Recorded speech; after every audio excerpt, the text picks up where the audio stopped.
tenemos el honor de decir en esta AM 750 de la ciudad de Buenos Aires, pero hacia toda la República Argentina: buen día, querido, entrañable presidente Evo Morales, ¿cómo le va? Muchas gracias por este contacto. Primero, agradecer por esta comunicación.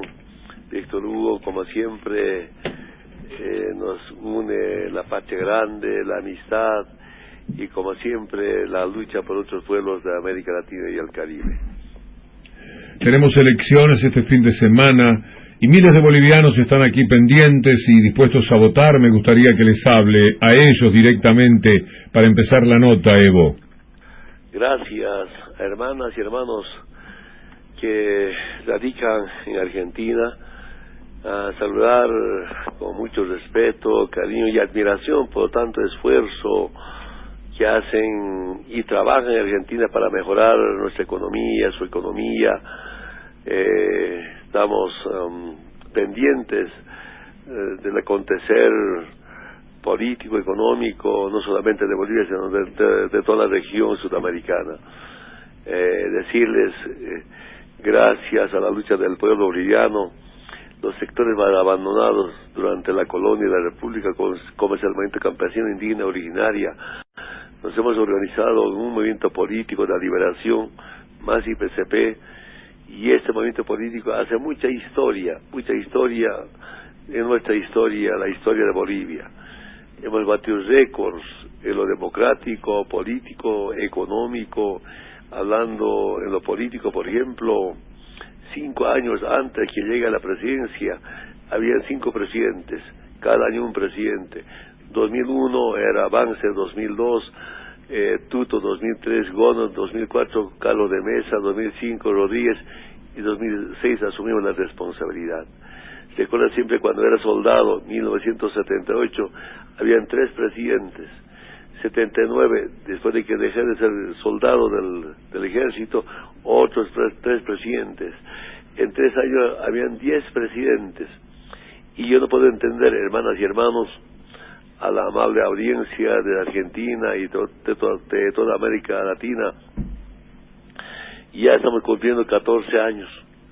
Y a pedido del pueblo boliviano 5 años más para cumplir en el bicentenario una gran fiesta libertaria después de 200 años de fundación. En lo económico, quiero decirles, cuando llegamos al gobierno, 2005, el PIB era un poquito más de 9.000 millones de dólares. El año pasado llegamos a 40.800 millones de dólares. ¿Cómo ha crecido nuestra economía? Después de que privatizaron y entregaron el gas natural, el gas, los hidrocarburos, en 1993 empezó.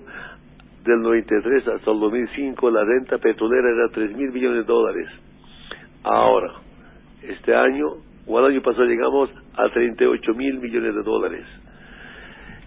Quiero decir, el PIB está estimado en el bicentenario, tenemos mínimo 60.000 millones de dólares.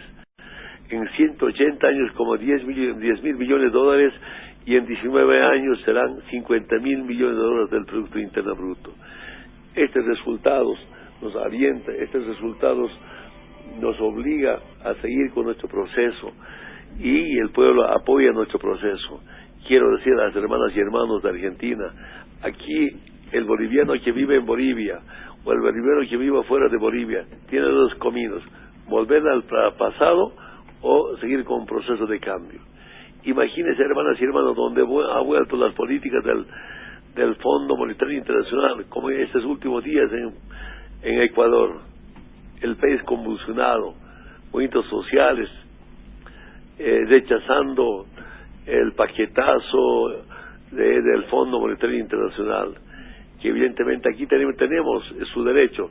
Quiere que vuelva al Fondo Monetario Internacional con sus privatizaciones. Por eso nuevamente quiero decirles, el día domingo 20 de octubre se va a decidir quiénes estamos con las privatizaciones y quiénes estamos con las nacionalizaciones. Yo estoy casi convencido, los nacionalizadores vamos a seguir ganando las elecciones para que Bolivia siga desarrollándose. Un pequeño capítulo, no quiero abusar porque lo veo un poquitín difónico. Evo está trabajando desde las 5 de la mañana, hora de Bolivia, como siempre, con todo el gabinete, aquello de modificar la ecuación cuando las empresas transnacionales se llevaban el 82% de las riquezas de Bolivia, y ustedes consiguieron que eso sea exactamente al revés, ahora el 82%, no sé si ese sigue siendo el porcentaje, ha quedado para Bolivia. Sí, saben, como dirigente sindical, a veces directamente pedía la nacionalización de los hidrocarburos, a veces acompañaba a los dirigentes de la Central Obrera Boliviana. ¿Y qué planteaban ellos? Planteábamos nacionalización. ¿Y qué nos decían? Cuando el petróleo, el gas mineral está bajo el suelo, es de los bolivianos. Pero cuando sale del suelo, ya no eran los bolivianos. Inventaron un término llamado en boca de pozo. Y en los contratos, ¿qué decían? El titular, que es la transnacional petrolera, el titular adquiere el derecho de propiedad en boca de pozo. Sale del suelo y ya no eran los bolivianos. Además de eso, el Estado no tenía ningún control ante las petroleras. Cuánto se producía, cuánto se nominaba. Y lo peor es, de los ingresos, el 82% para las petroleras internacionales y 18% para los bolivianos. Y con el decreto supremo del 1 de mayo del 2006, ¿qué hicimos? Ahora, si quieren quedarse como socios, no como dueños, no como patrones, se quedan con el 18% y el Estado 82%. Y saben, en algunos campos ni siquiera son socios, prestan servicio, los llamados costos recuperables, invierten. Si no encuentran petróleo, no se paga. Y si encuentran petróleo, se lo devuelven de plata. Ahí están con 9%, 10%, 11% de utilidades, del 100% de las utilidades. Y donde son socios, invierten, no se devuelven, están evidentemente con 18% y el Estado con 82%. Este nuevo modelo de contratos nos ha permitido crecer económicamente. Queridísimo Evo, estaremos toda la semana por una razón natural e informativa hablando de las elecciones en Bolivia, pero el mejor comienzo era teniéndolo a usted con su saludo a cientos de miles de bolivianos, con estas precisiones que sirven muchísimo para un tiempo en el que usted sabe muy bien, no lo quiero meter en política interna de la Argentina, lo que estamos dirimiendo aquí, donde también justamente la cuestión pasa, Fondo Monetario Internacional sí o no, endeudamiento sí o no, consumo interno sí o no, pueblo a cargo de la responsabilidad de gobernar sí o no, igual que en Bolivia. Le agradecemos muchísimo este contacto y siempre vivimos admirados. Yo que de muchachito conocí su Bolivia, a los 18 años creo que ya andaba por ahí. No puedo creer lo que ha sucedido con la ciudad de La Paz, que es la que naturalmente más conozco, pero también con Cochabamba, todo lo que ha sucedido con los aerocarriles, con las rutas, con ese despliegue formidable de posibilidades que se le ha dado al pueblo boliviano, con la jubilación para todos ellos y tantos etcétera que podríamos mencionar. Es un motivo de orgullo haberlo tenido estos minutos en nuestro programa, querido Evo. Usted es un presidente, pero también es una gran emoción. Le dejo el abrazo de cada entrevista. Muchas gracias, hermano. Hasta pronto. Nuevamente un saludo a todas las hermanas y hermanos. Solo quiero decirles, hasta ahora hemos trabajado bastante. Hemos cambiado Bolivia. Y el pueblo boliviano nunca me abandonó. Y les pido con mucho respeto, cariño, no me abandonen el 20 de octubre. Queremos seguir ganando y seguimos trabajando por la nueva Bolivia. Muchas gracias. Hasta pronto.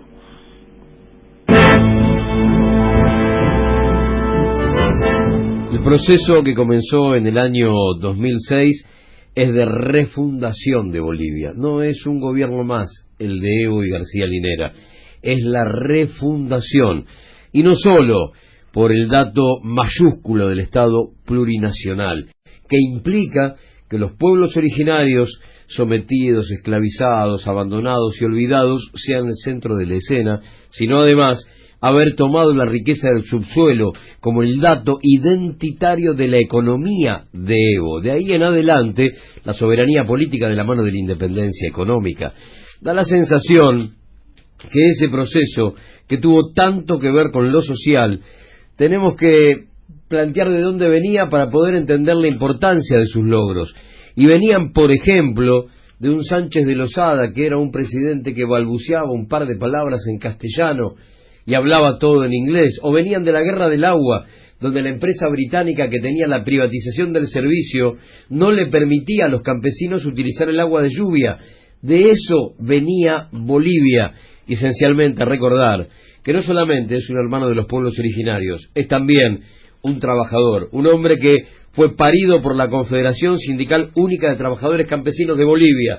Hay muchas cosas que tenemos que recordar cuando hablamos de Evo Morales. Y saber cómo ha sido combatido por el periodismo internacional, podríamos decir, esa mafia neoliberal de los medios de comunicación, porque vía la extorsión a los gobiernos, la depredación, consiguen efectivamente tener un comportamiento mafioso. Mira lo que hacían con Evo Morales, pero te leo una página, hay muchas de este tipo, del diario Periodismo Canalla, de Pascual Serrano, gran periodista español, Los medios contra la información, que aludíamos ayer, de mis libros subrayados, capítulo que brevemente queremos incorporar al programa, porque es de donde tomamos nuestras ideas, es de donde aprendemos, es lo que queremos compartir con ustedes.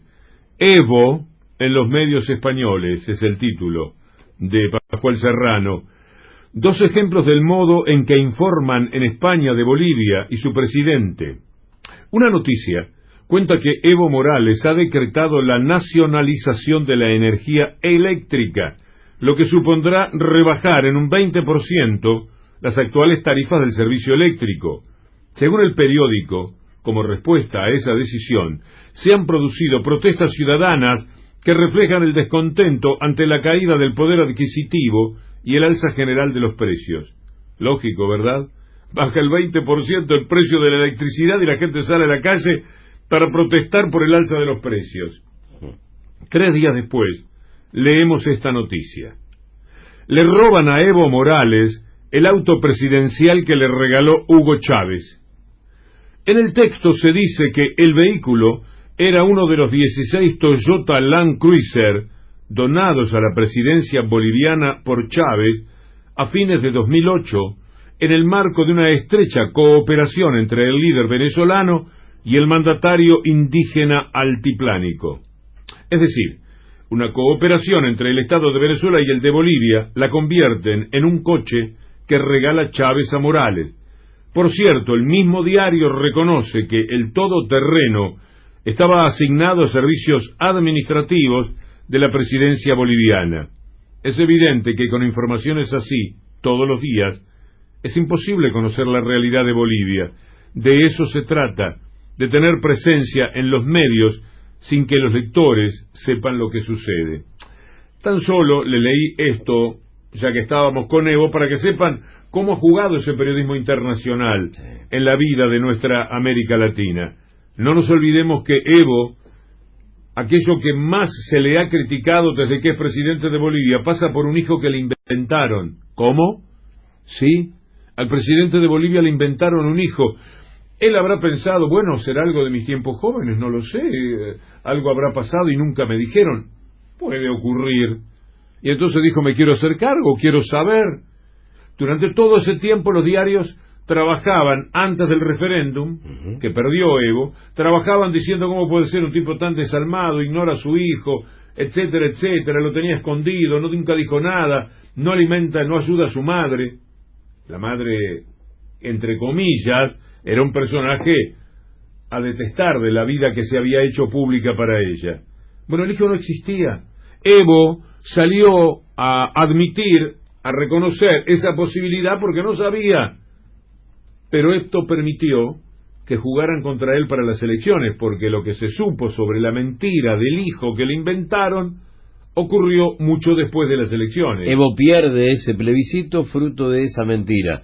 Y poco después, presa la madre por falso testimonio, y fundamentalmente se conoció quiénes eran los verdaderos padres de ese pibe que se exponía ante los medios de comunicación, que habían hecho esto por un puñado de dólares, un terreno y, ¿cómo le garantizaron? Escuela primaria, secundaria en colegios privados de muy alto nivel adquisitivo para que el pibe pueda vivir esa vida.